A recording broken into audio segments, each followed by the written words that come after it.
I would ditto those comments. I think that's what we're dedicated to at Community Teachers, is changing our public education system, how we do it. I'd like to say to the brother that was just up here, I applaud what, Alpha Phi Alpha is doing as an Omega.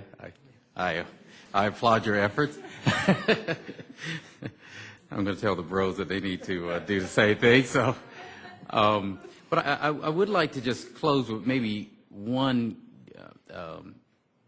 antidote or story, because you triggered it. And there was, we looked at various schools, not only in Prince George's County, but around the nation. But there was one in particular in Prince George's County that I wanted to look at, because the principal there was African American, and her student population was 80% Latino.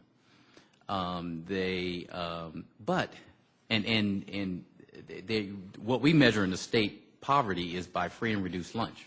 She had a free and reduced lunch population of about 68%. What was fascinating to us was, here was a school in Prince George's County we were looking at where their test scores were among the highest in the county, but also in the state. And so we were like, well, what's going on here? What is she doing? So we decided as a group that we'd go visit her classroom or visit her school. And found out the African-American woman spoke fluent Spanish. She not only, hand-selected her teachers, despite what the central administration was doing, but she hand-selected the teachers not just based on qualification, but based on whether they were the type of people who would stay for the long haul, were willing to not necessarily be frightened by the student population, but be willing to be challenged by her to engage into the type of things you talked about, of going to the community, whether in fact she got a feel for them that they were that committed.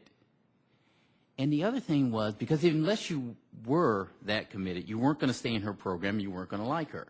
Because one of the things they did was they had their own community events. Now, this was not a town in Prince George's County. We have a lot of towns.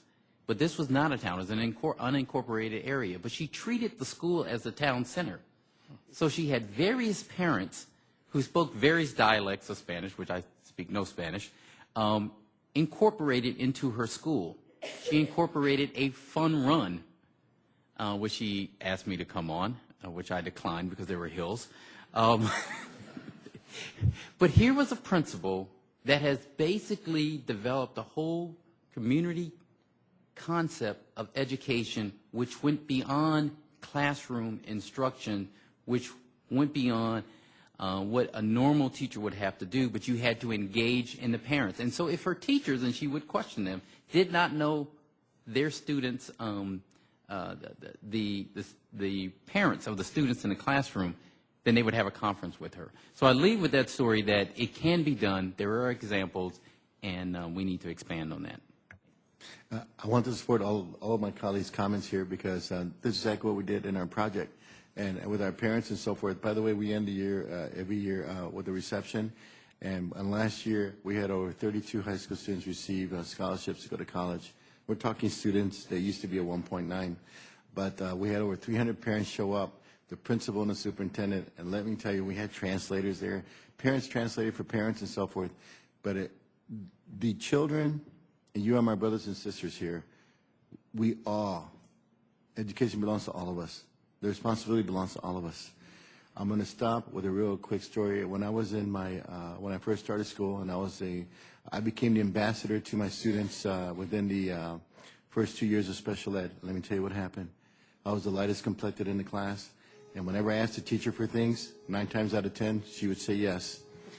Don't worry, my cousins were there too, but they were much darker complected. They looked more like Colin Powell and that kind of complexion with the tight curly hair. So we would caucus together. And anytime we wanted something, we would caucus, and I was the one to ask. And 9 times out of 10, we got what we wanted. And that's how I became ambassador to the students. So for those of us that are the educated, for those of us that have some knowledge, and for those of us that move forward, we need to pay it forward. Our students, like yourself, young man, you owe me nothing, but you owe to pay forward. I got my PhD, and we all need to get our degrees together, and we all need to make sure all our students are successful. And just as much as white as minority, we need to learn about each other. And it's time for us to go forward, and we pay it forward. It's all our responsibility. It's not a partisan issue. It's all of us. Won't you help me in thanking our panelists, please?